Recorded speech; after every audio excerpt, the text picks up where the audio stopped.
कैसा कार्यक्रम था? पूर्वांचल की बैठक थी। उत्तर प्रदेश को 4 भागों में बांटा गया है। 4 क्षेत्रीय अध्यक्ष बनाए गए हैं, एक प्रदेश अध्यक्ष हैं। तो आज पूर्वांचल जो हमारा है उसी की समीक्षा बैठक थी। आगामी पंचायत चुनाव, आगामी विधानसभा के चुनाव की तैयारी को लेकर के और संगठन की समीक्षा की। जो संगठन भंग किया गया था, तमाम नेताओं को जो सक्रिय सदस्य हो गए थे उनकी घोषणा हुई है। जो अभी नहीं सक्रिय सदस्य बने हैं उनको हिदायत दी गई है कि आप सक्रिय सदस्य बन जाओ। कल विमुक्ति दिवस था, आप नहीं मनाए? आपने देखा नहीं आपने देखा नहीं। सबसे बड़ा आंदोलन हमारी पार्टी का गाजियाबाद में था। आपने देखा होगा, सबसे बड़ा आंदोलन वहाँ था। हम लोग कार्यालय पर मंगाए थे क्योंकि हमारे यहाँ कल विभागीय मीटिंग थी। 12 बजे से लेकर 4 बजे तक विभागीय मीटिंग थी। हम लोग सुबह मना करके अपने कार्यालय पर ही और फिर चले गए विभागीय मीटिंग में, फिर वहाँ से खाली हुए।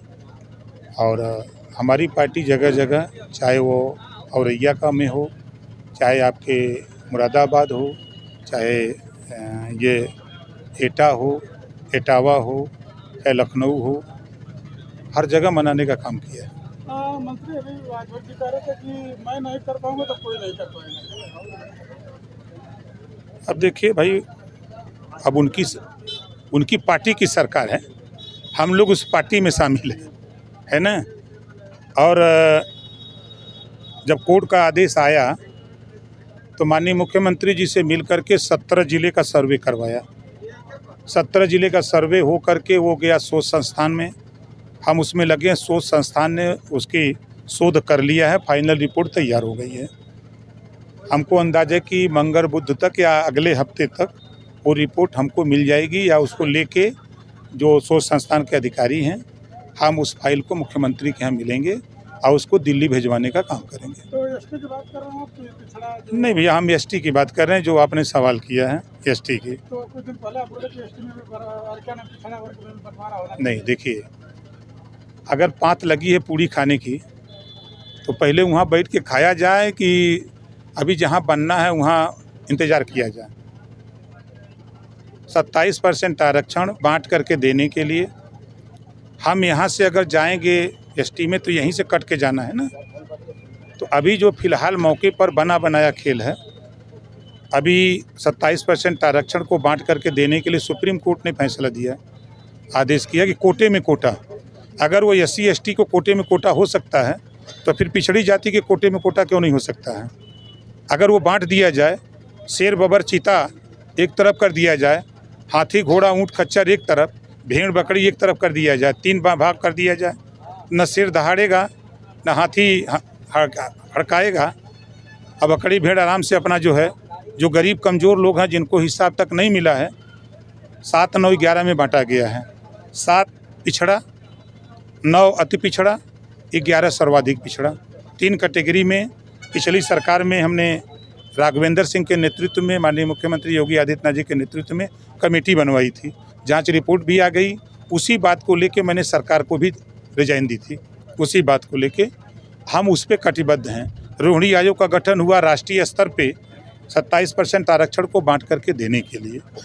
जहां मिल रहा है तो हम सोच रहे कि वहां लेते रहो। और एसटी की लड़ाई जो चल रही है, अभी तो यहाँ से प्रस्ताव जाएगा, फिर लोकसभा में बहस होगी, चर्चा होगी, फिर राज्यसभा में चर्चा होगी, फिर RGI के पास जाएगा, फिर RGI से राज्यसभा, राज्यसभा से लोकसभा, फिर विधान परिषद, फिर विधानसभा। जब वहाँ से होगा तब GO आएगा DM को, तब उसके बाद सर्टिफिकेट बनेगा। तो इतनी लंबी प्रक्रिया के बीच में अगर हम भूखे मर रहे हैं तो खाना मिल रहा है तो खाना चाहिए। हमारी अपनी राय है। तो अनिल जी तो बोल रहे थे कि विमुक्ति में सिर्फ यानी सरकारी नौकरी में अलाउ नहीं, शिक्षा में तो सरकारी में हो जाए तो क्या दिक्कत है?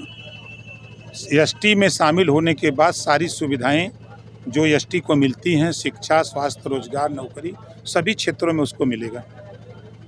बोल रहे हैं कि अनिल जी बोल रहे थे कि लोग अपने परिवार को बढ़ाने में आगे लगे हैं, तो कहीं ना कहीं लग रहा है वो उनकी सोच है। शायद। अब भाई वो बड़े नेता हैं, हम लोग छोटे नेता हैं। हम लोग गरीब कमज़ोर आदमी हैं, कमज़ोर पार्टी है। हम लोग कमज़ोरों की लड़ाई लड़ते हैं। हम लोग पिछड़े दलित अल्पसंख्यक को चाहते हैं कि इनके बेटे अच्छी शिक्षा पावें। जब देश में एक राशन कार्ड एक देश का कानून बन सकता है तो फिर देश में वन नेशन वन एजुकेशन का कानून क्यों नहीं? जब इस देश में आप देख रहे हैं कि लोग अपने हक की बात कर रहे हैं तो हम अपने हक की बात कर रहे हैं तो क्या बुरा कर रहे हैं? आज ज़रूरत देश में है रोटी, कपड़ा, मकान, शिक्षा, दवाई की। उस बात को दिलाने के लिए हम लोग कटिबद्ध हैं। आज हम सरकार में शामिल हैं। आज डेली हम लोग हज़ारों गरीबों की मदद कर रहे हैं, चाहे थाना हो, तहसील हो, ब्लॉक हो, हर जगह मदद कर रहे हैं। जहाँ तक हम लोग कोशिश कर रहे हैं कि ज़्यादा से ज़्यादा लोगों को न्याय मिले। और जो सरकार की भी मंशा है, किसी भी सरकार की मंशा यही होती है कि विकास, तो उस मुद्दे पर भी हम लोग काम पे लगे हैं। तो राजभर समाज को बोले विकास सिर्फ भाजपा में, तो स्वतंत्र भारतीय जनता पार्टी में नहीं होगी? देखिए, ये तो कांग्रेस भी कहती थी कि गरीबों का विकास सिर्फ कांग्रेस में है, तो कांग्रेस ने एक रेखा खींच दिया, गरीबी रेखा। आए देश के गरीबों, तुम गरीबी रेखा के नीचे रहना, आवास की बात करना, शौचालय की बात करना, पेंशन की बात करना, लेकिन शिक्षा की बात मत करना, नौकरी की बात मत करना। ये कांग्रेस की रेखा खींच दी गई। समाजवादी पार्टी आई, उन्होंने नारा दिया, आए पिछड़ों एक हो जाओ, हम आपको हिस्सा देंगे। और जब समाजवादी पार्टी को पिछड़ों ने सरकार बना दिया, मुसलमानों ने सरकार बना दिया, तो पिछड़ों को क्या मिला? नाई, गोंडपाल, प्रजापति, बिंद, केवट, मल्ला, राजभर, चौहान, आरा, करक, बंसी, बंजारा, बहेलिया, खंगार, जोल्हा, दुनिया अंसारी, साईं, दर्जी, फकीर को क्या मिला? कुछ दे पाई ये लोग? बहुजन समाज पार्टी नारा दिया 1585। हाँ, बहुजन समाज पार्टी मान्यवर कांसीराम जी का एहसान पिछड़े दलित अल्पसंख्यक के उन वर्गों पर है जिन वर्गों को राजनीतिक चेतना नहीं थी, सामाजिक ज्ञान नहीं था।